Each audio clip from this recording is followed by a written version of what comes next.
I want to express my appreciation to the subcommittee for meeting this afternoon to hear testimony regarding my bill, H.R. 4402, the Guam Military Training and Readiness Act of 2014, which would authorize the Secretary of the Navy to establish a surface danger zone over the Guam National Wildlife Refuge, or any portion thereof, to support the operation of a live fire training range complex.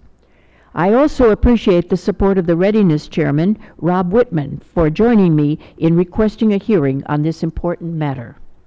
I have introduced this legislation because of a possible impediment to allowing an SDZ over the Guam National Wildlife Refuge. It is our understanding that having an SDZ over the refuge may or may not be compatible with the intent of having a refuge on Guam. So this hearing is necessary to receive the views of Fish and Wildlife and the Navy on this issue. However, the wildlife refuge on Guam poses other complications for our community, and I do hope that this bill begins a process where all stakeholders' concerns, including the concerns of the local community, are heard.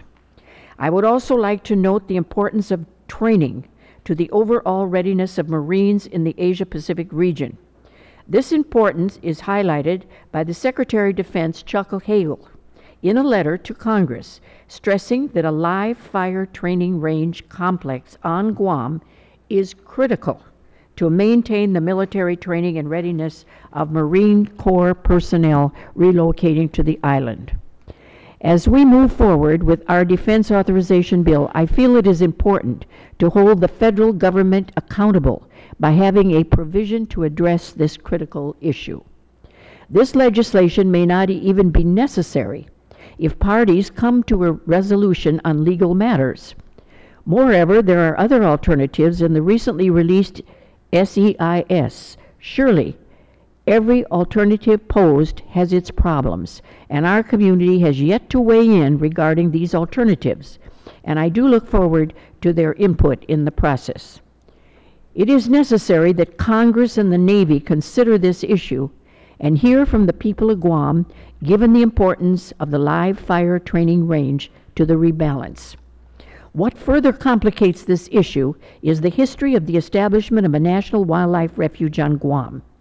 There are original landowners who have legitimate issue with how the refuge was originally established. Some would say that Fish and Wildlife stole the land from under them when the Navy was prepared to release the lands as excess. I hope that this whole exercise will provide us with time to explore alternatives for the wildlife refuge for the future.